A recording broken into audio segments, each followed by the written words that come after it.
Hello guys, how are you? So I'm streaming some videos and today I will going to tell you some complex RAG system. So many of you just know that there are so many articles on the net which are just related to the RAG system. Here you will do just some embeddings, then you will store those embedding into the vector data store, and at the last you will going to retrieve some questions based upon the question similarity, and you will pass it to the LLM model.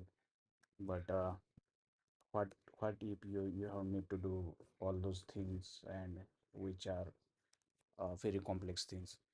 So suppose if you have data set which contains the various names, means there are text data which are related to the item descriptions and all those things, but also there is other data which is related to the item number, item counts, then completion of numbers and all those things. Then how you will build that query system? So many of you will just think that you will just create the embeddings for whole data and that will suffice the problem, but that is the not case, because you have need to do um, all those things, like you have need to utilize that SQL, and you also need to utilize that vector database. I will tell you why you have need to do this. Suppose if you just do the vector embeddings based upon your text data, then it will only work for that semantic search, like can you give me a detailed descriptions of particular city or particular area or something, then it will work. But if you ask the some questions like give me the highest number of people in particular city, or give me the lowest number and starting and end date for particular uh, any problem, so that time it will not work because semantic search don't understand the numerical data problem capability. So definitely it will going to fail that time. So you need to utilize the hybrid approach. Suppose if any question is related to the SQL database query, then you need to create another agents or LLM model, uh, which will create the query and it will fetch those data from SQL database, and at the last it will going to retrieve.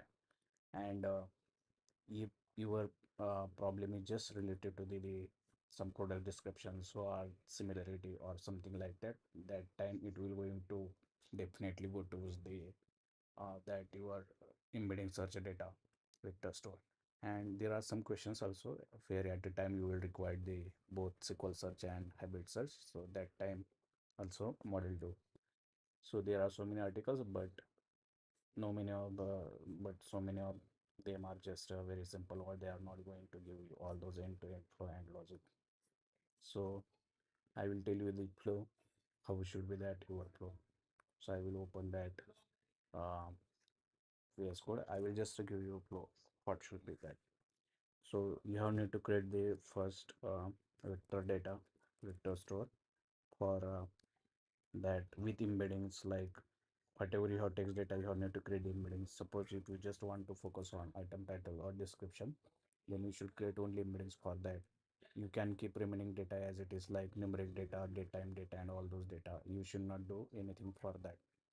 So create embeddings, and in the vector store do not only store the embeddings. So your vector store should be contain all those data along with embeddings. So always store metadata in the vector store.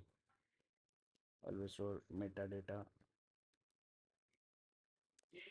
in vector store, and please remember to store in that metadata that you should create the index, create index number for those vector metadata, create index. If you do not create index, then it will going to take a lot of time, and every vector will going to give you all those formality. And always try to utilize that Google Cloud Platform or AWS Cloud Platform or Azure Platform, because those are various organization companies are only utilizing those, and others are just for the trial and naming convention purpose. Once you have created all those vectors store data, then you also need to connect it to the SQL. Already your data will be in the SQL table, or you have just need to add those data into the SQL table. And please remember, then also in the SQL database, there may be some column names or table names. You don't need to pass those to GPT model. I will tell you later. So now let's consider you have vector store index with metadata. You have SQL also. Okay. Then how should be our flow now? Now your flow should be like that. Initially, user will ask the question. Okay, this is the user question. Now, what we have need to do? We have need to create one LLM model in which we will pass that user question to the model.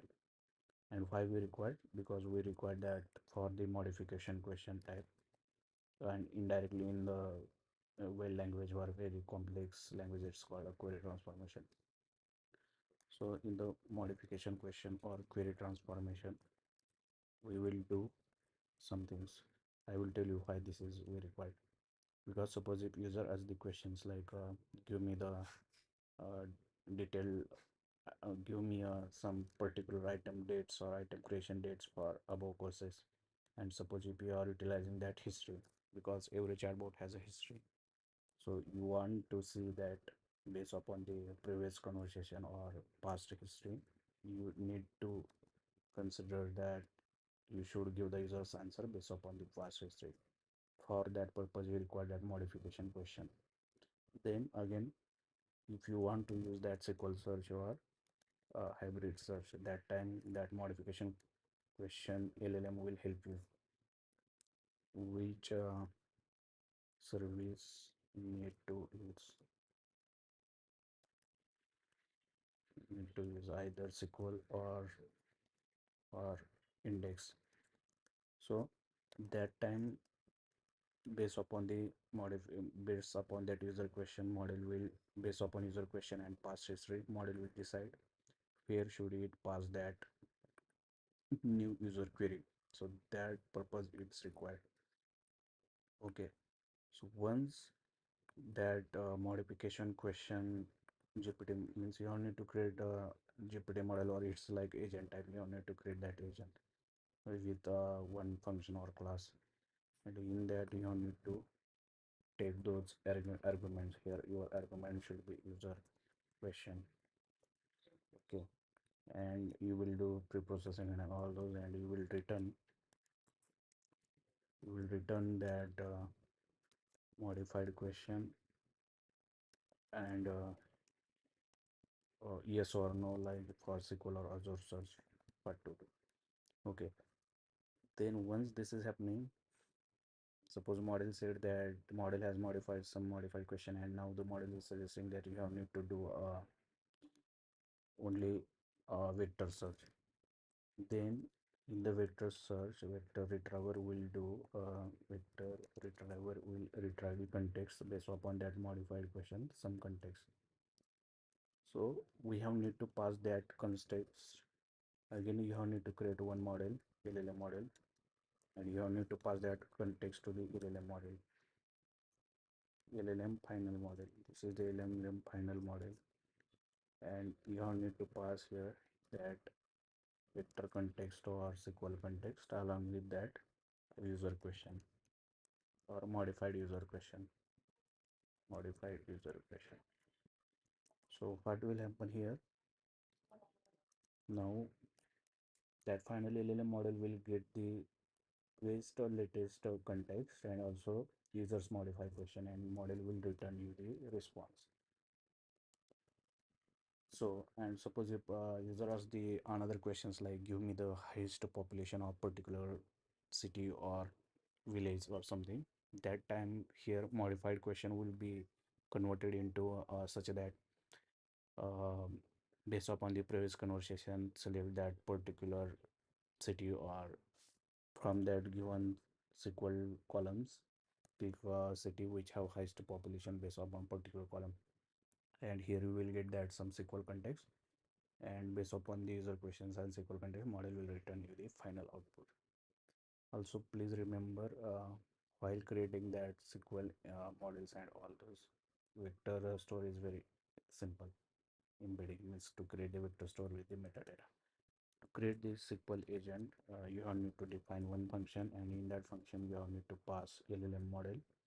Then you have need to pass some prompts like based upon the user questions, and you also need to pass the column names or schema names, column names or schema names.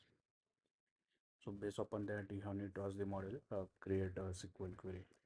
Okay, initially try just with that prompt. If this is not working clean, then you have need to create the dynamic prompt. So in the dynamic prompt, what happen, you will pass some examples like a few short prompts, and in the few short prompts based upon your data, you have need to create some queries. You have need to create the ask the question, then based upon question model will create the query, and at the last it will also show the context. So if you pass this type to the that SQL agents, means that SQL model, it will return that query. And while creating that query, it will also return. You need to connect that query to the SQL 5DBC. So it's a SQL connector or it's SQL connector, and through that query, it will fetch the data and it will return data. Now, also you have need to keep in the mind some limitations, like OpenAI or any models have some limitations about the token. So while retrieving data from SQL, you have need to pass the limit like 50, 50 rows or something. And while taking data from a vector store, you also need to pass the limit like 30 or 20 queries. Uh, 30 limit from vector store. If you do not pass that limit, then it will take a huge lot of data and it will exceed that model in a model token limit. So you have need to avoid that. And if you pass a lot of data to the model, then its context limit will be great issue, and it will also take a lot of time for pre-processing. Also, while creating modifying questions and giving the final response, you need to keep the temperatures between 0 to 3. Otherwise, model will going to create its own response and it will not going to generate, means it will create the a lot of hallucinations, effects and issues. So you have to be aware of that. So that is the case, and you have need to utilize fast KPI or fast API. Try to use the fast API because it's very fast and very well. So I hope you have understand now that end to end that project structure and how it should be this. So I hope you have enjoyed it, and if you have any questions or anything, please try to ask it in the comment. I will go into that stream.